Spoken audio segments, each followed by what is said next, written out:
The American arrogance never fails to surprise me. American arrogance, well, if you really think you have seen it all, think again. The arrogant, self-righteous piece of trash, Senator Joseph Martin of Maine, posted a 4-page long open letter to us Canadians. His letter is outrageous, shameful, and offensive, and should make every Canadian's blood boil. I can't read all of this mental diarrhea this guy produced out loud. My neck would explode. So instead, I give you the pages of this letter as a screenshot. But I will also summarize for you the letters section by section. You can stop the video and read through the letter if you like. And please, if you have the opportunity, then share this video as widely as you can. This is important, folks. It really is. But before I start with the letter, please allow me to set the stage. Remember this one? What I'd like to see, Canada become our 51st state. We give them protection, military protection. We don't need them to build our cars. I'd rather see Detroit. We Canadians certainly do. Or what about this here? And I also have a message tonight for the incredible people of Greenland. We strongly support your right to determine your own future. And if you choose, we welcome you into the United States of America. We need Greenland for national security and even international security. And we're working with everybody involved to try and get it. But we need it really for international world security. And I think we're going to get it. One way or the other, we're going to get it. We will keep you safe. We will make you rich, and together we will take Greenland to height. I bet ya, people in Greenland and Denmark will. So the US implements major tariffs against Canada, and if Canada does what everyone should do, fight back, then the disaster administration says this. Take a listen. Over the weekend that Canada is, quote, very nasty to deal with. How is Canada nasty, Ambassador? Well, I think Canada, well, I want to be very, very positive because the relationship is a great relationship. But these are the words of your president. No, I know. And we're going to be stronger after this than maybe what we are right now. It's going to be an even stronger relationship. But, what is the president thinking about? Oh, they just slapped a brand new tax on us that we've told them for months is an unfair tax. Oh, by the way, you have 11 out of your 13 provinces who ban American products on their shelves. We haven't banned a single Canadian product in the United States. That's a pretty nasty move, okay? You have a number of your provinces have put in provisions into their procurement process that say, oh, if you're an American company, oh, yep, you can't bid. That's pretty nasty. Yeah, but that was in response to the U.S. slapping major tariffs on this country. Exactly right now. So responding is nasty? I'm just trying to get to the heart of this, Ambassador. Where we are today. Okay. Actually expects Mark Carney to do what Trump always does. To cheat, bully and strong-arm his parliament. Trump wants that Mark Carney threatens his lawmakers when they do what is right, but not what Trump wants. Here is news to you, Mr. Ambassador. Real leaders are not bullies and do what's best for their country. Right, the access to the U.S. market when it comes to, or the Americans' access to our market when it comes to things like dairy and poultry. You would know, of course, that there is a law that is passed that hamstrings the Canadian government's ability to make concessions on supply management. You're smiling. That means perhaps that there's not a lot the government can do. Do you think that stands in the way of a deal? I was part of that other group, not Parliament, but Congress, the equivalent of two systems are different, but I was part of Congress, and I understand what your Parliament said about you can't do that. I also know that at times we in Congress would do the same thing, to our president or executive branch, saying you can't do that. I have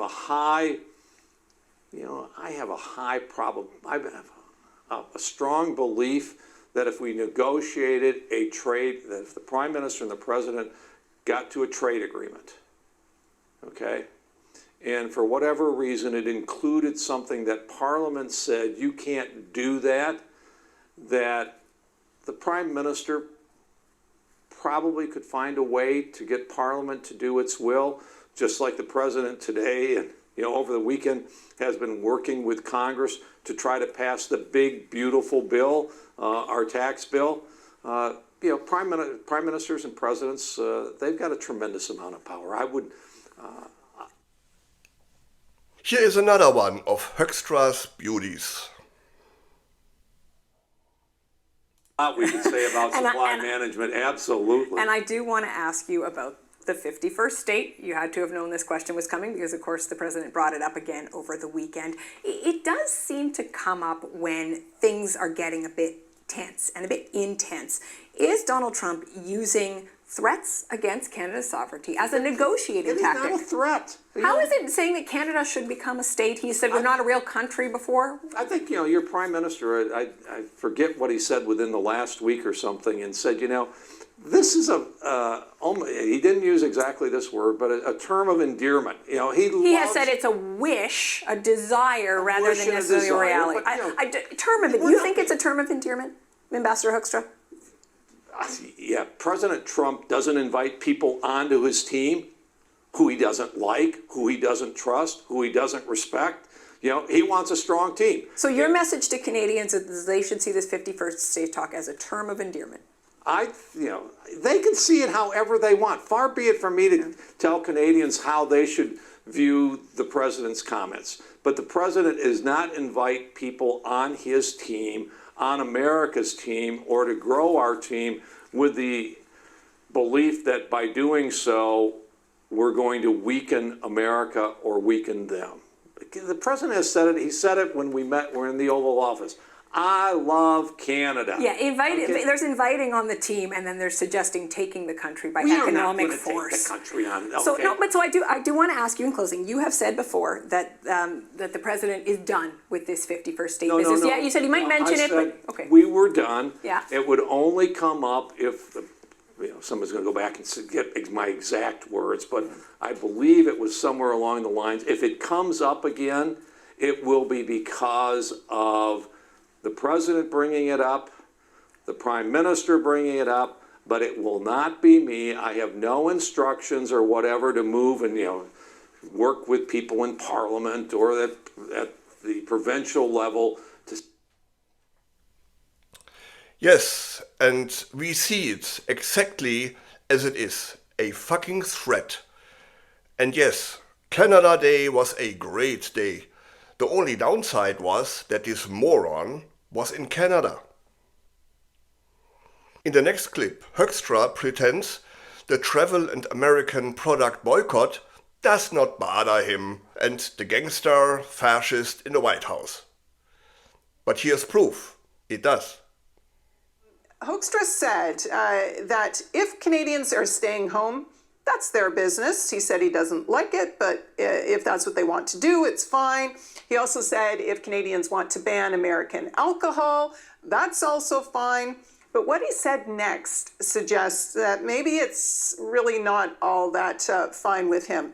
Hoekstra said that actions like these, consumer boycotts, are the reason that President Trump and some of his team have referred to Canada as being mean and nasty to deal with. Now, BC Premier David Eby's government is kind of part of this summit, and he didn't think much of these comments. Here's what he said on Power and Politics last night. What's your sense of just the depths of the understanding the Americans have about sort of the offense that has been done to Canada here? I really think that at the leadership levels, there's very little awareness. The ambassador specifically said that Canadians were mean and nasty for not buying American alcohol, and for boycotting the US in terms of travel. And at the same time, like, do they think that Canadians are not going to respond when the president says, I want to turn you into the 51st state and beggar you economically unless you you bow to the US? Like, obviously Canadians are outraged. I say Canadians, stick with it, like, hold the line. At this Okay, so let's get to the disgusting letter. Senator Joseph Martin opens this letter by proposing to integrate Western Canadian provinces, British Columbia, Alberta, Saskatchewan, and Manitoba, into the US as full states, not provinces. He insists there would be no dual alliance, special carve-outs, or Canadian political baggage, framing it as an adoption based on shared values like liberty and sovereignty, rather than an annexation. In the next section, called the Constitution, Term of Union, not suggestions, Martin states that any Canadian province joining the US must fully adopt the US Constitution, with no exceptions.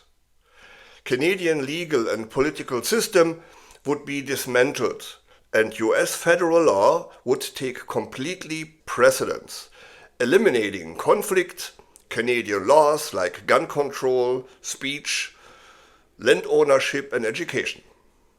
Then in the next section, titled The Bill of Rights, Real Freedom, Not Bureaucratic Permission, Martin argues that Canadians under US rule would enjoy American constitutional protections, speech, religion, gun rights, against what he calls Canada's bureaucratic permission system.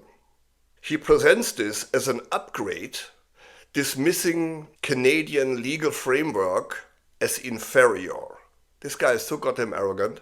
Sovereignty and identity, America, not North America. Here Martin states that joining the US would mean abandoning a distinct Canadian identity. He emphasizes full assimilation, no dual loyalty, shared culture, or hybrid citizenship, just singular alliance to American sovereignty and identity. In this next section, Martin claims US membership would boost Canadian industries and agriculture by reducing federal regulations, increasing market access, and allowing state-level control over resources. He portrays Canadian federal oversight as stifling growth.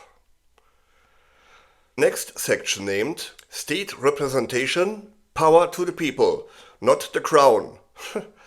What a fucking joke that is, coming from an American. Anyways, here he says, new states would gain standard US representation, 2 senators and proportional House seats. Martin suggests this would amplify liberty-minded voices to counter federal overreach and open border policies. In this section, historical precedent and moral foundation, yep, you heard that one right. Here he justifies the proposal by ceding past US expansions like Texas and Hawaii, and frames it as a moral choice for Canadians to leave a failing ideology and embracing American republicanism, provided the Canadian provinces, now US states, fully adopt US values. In this section, Martin rolls out the welcome math. Martin states that this is not about generosity, but maturity, requiring full commitment to the US without reservations. So then this last section is named Liberty Requires Borders and Commitment. So then this last section is named Liberty Requires Borders and Commitment. The US seeks expansion, not for size, but to reinforce its values. Oh boy. Any joining provinces must renounce Canada entirely. No split loyalty, just full integration under God, liberty and the US Constitution. The offer is framed as a historic opportunity, and then he says it out loud. The welcome math is out. So, are you pissed yet? Well, here is something that will make you feel better and put a smile on your face. Hear what the amazing Charlie Angus thinks about this letter. See you on the other side. Angus here in Canada. You know, when I heard that you'd sent out these mimeographed letters to elected legislators across Western Canada asking them to commit treason, to sell out their nation, to give up their sovereignty, I thought it was a joke, honestly. I mean, for one, nobody up here has ever heard of you, so I had to look you up, and I learned, oh, you represent Maine. That's that piece of ground that's below the beautiful provinces of New Brunswick and Quebec. Now, in saying that, I know I'm being a little mean to Maine, but heck, you guys voted for him, so I hope you don't mind if I put a little bit of shoulder into your chin. So I was thinking, okay, who is this guy? And what's his offer for getting people to sell out their country? So I looked up your letter, and what did you say? You said, well, the United States has the values of Western civilization. So is that the same Western civilization that elects a convicted felon, a sexual predator, a guy who brags about feeding people to alligators? Is that your Western civilization? You say that this is a nation under the Constitution. So is that the same Constitution that makes it possible for guys in masks to kidnap people off the streets? Or the president to send the National Guard against unarmed civilians in American cities? Is that your Constitution? Then, of course, you have to say that you're a nation under Christian values. You know, I like Jesus. I sure don't like this American guy called Jesus, because when I was hungry, you fed me. When I was homeless, you gave me a bed. And when I was in prison, you came and comforted me. And you haven't done any of that, have you, Senator? Because your idea of a Bible is some schlocky gold lame stick sold by your president along with his crypto memes. That's your values. So let me just give you a quick lesson in Canada. Number one, we believe in diversity, equity, and inclusion because our diversity makes us stronger. You talk about a melting pot. Yeah, well, shit floats, and we've seen that. You believe in the inalienable right of any moron in the United States to walk into a gun store and come out with an AR-15 in order to shoot up a school of children, to terrorize high school students, to shoot up a church, a synagogue, or a Walmart because you don't happen to like the Latino Americans who shop there. Well, in Canada, we believe in the inalienable right of a family to go to the emergency ward at the hospital and get their children treated without going bankrupt, because that's what a civilized nation does. We believe in democracy, where it's one person, one vote, where elections are not decided by dark money, by super PACs, and by the oligarchs. And you know, we don't get a lot of things right here, but we're working on it, because we believe at the end of the day that the economy shouldn't just favor the 1%. It should ensure that we have diversity of opportunity. Now that's something you totally suck at, Senator, and I'm not being mean. I looked up Maine. You have like some of the worst job numbers in the United States. You have some of the lowest wages. I would think that a new senator would have spent his time making sure that we've got jobs where you are. But no, what you're doing is picking fights with a neighbor that you're dependent upon. Because the other thing I've noticed, Senator, is that the tourism dollars in Maine have collapsed. This is the worst year ever in Maine for tourism. And why is that? Because of idiots like you insulting our nation, insulting our people, belittling us. And you think we're going to come across the border and suck up to you? It ain't going to happen. So here's the thing, Senator.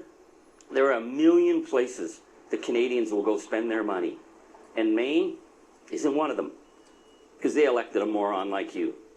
So we're going to do our part, Senator, to make sure that nobody spends money in Maine and nobody spends money in the United States of Donald Trump, as long as you are a nation that allows people to be kidnapped off the streets, as long as you are a nation that insults your neighbors and sucks up to gangsters like Vladimir Putin.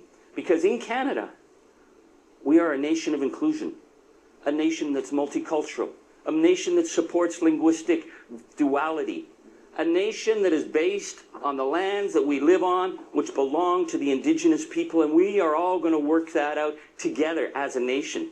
because we respect each other, but we don't respect you, Senator, we don't respect MAGA, and we don't respect the criminal that you work for. In Canada, we will remain true, north, strong, and free, and we will always be that.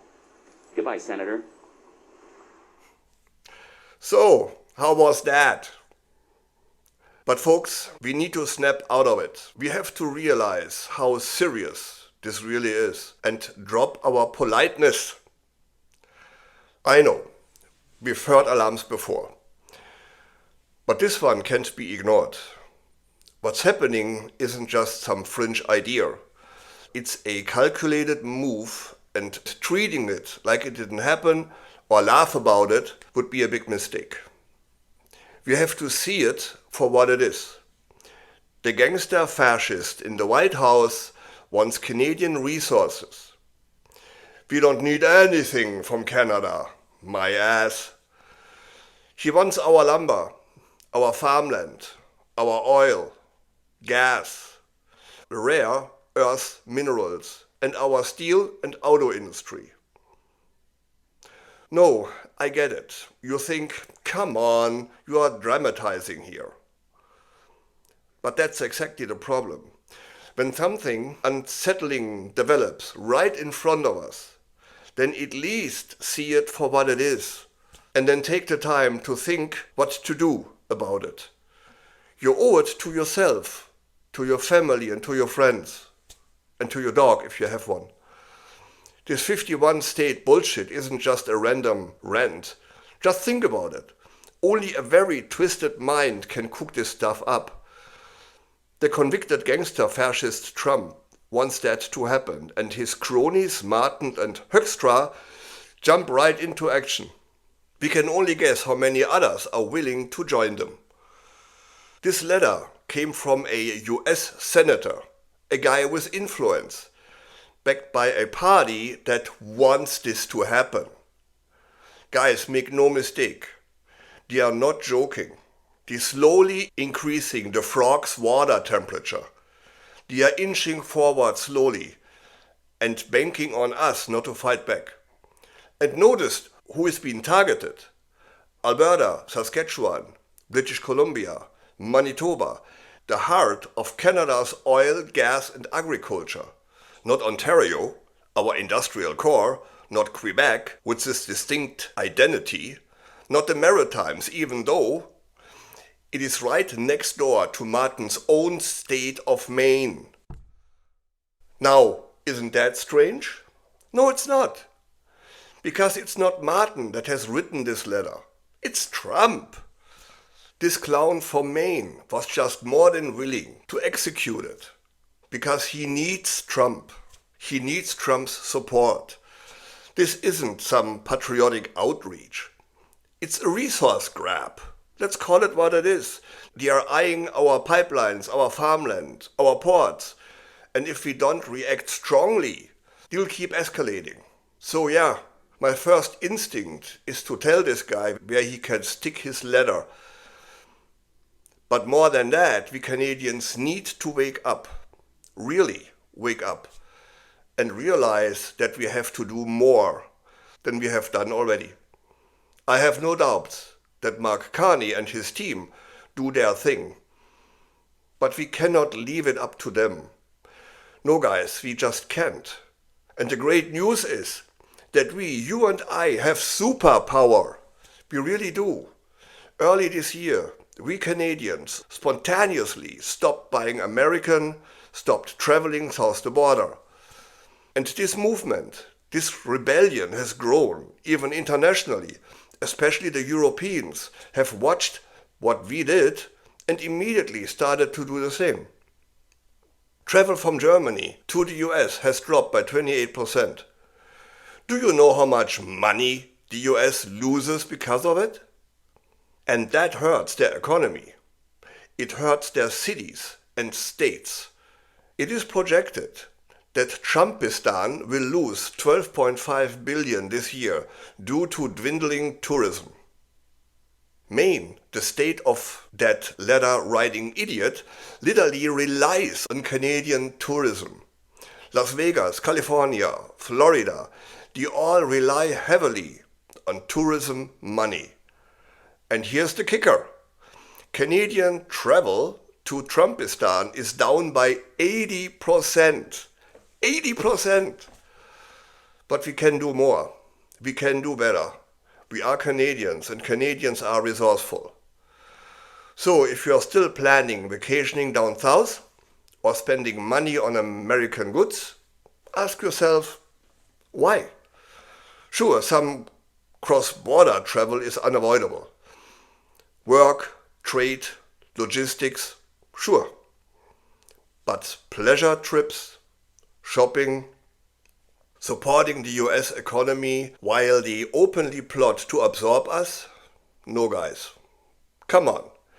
Maine depends on tourism and trade from Ontario and Quebec. Let's hit them where it hurts. Every dollar we withhold is a message. If you are interested to see how big the impact of boycotting travel to the US and buying American really is, I have made a couple videos about it. The links appear at the end of this video, but also down in the description below. Really, guys, this isn't paranoia. Our Canadian freedom is at risk. Those politicians aren't just arrogant. They genuinely believe the world wants to be like them. So guys, if you value our identity, your freedom, your healthcare, the fact that your children don't have to be afraid to be shot at school, that we can walk through the city without expecting that some mask-wearing thug throw us to the ground, beat the crap out of us, push us in an unmarked van and make us disappear. If that is important to you, and I bet it is, then do something. Do more than you have already done. Stay away from the US and don't buy anything that is related to America in one way, shape or form. Just don't. And you know what? Since we're talking about doing something, why don't you send that power-hungry, idiotic US lawmaker an email responding to his letter? I think that would be an awesome idea. Here is his email address. Or you want to call him and get personal? Here's his office number. And his cell phone? Use them. And please share this video to alert people to what's happening. The more Canadians are aware and take actions, the harder it will be for those Americans to execute their sinister plan. And please let us know in the comments below, are you doing something? And what is it you do? Because your example will inspire others to join the resistance. We read every thought and story you share. For more real news, facts and viewpoints to counterbalance the demagogic of the right-wing media, please like and subscribe. It goes a long way to help the channel. Till next time, I'm Wilfried Lemkuler from Europe Curious.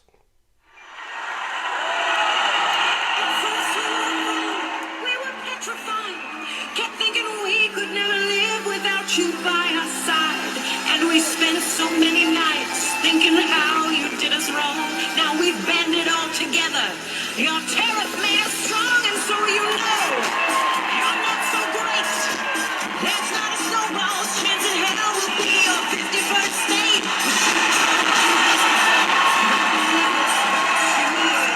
We really need our resources for more than we need you, so now just go. Walk out the door.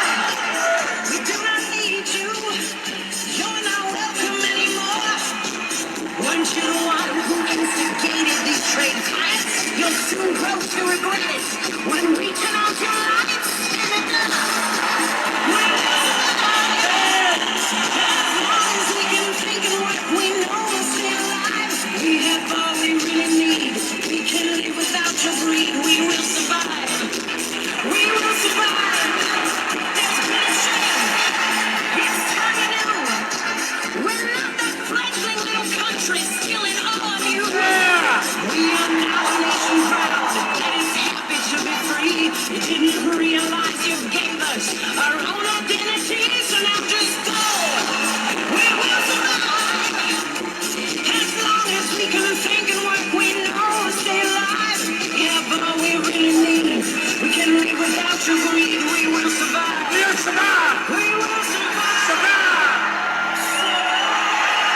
51st state my fucking ass. Go on, Canada.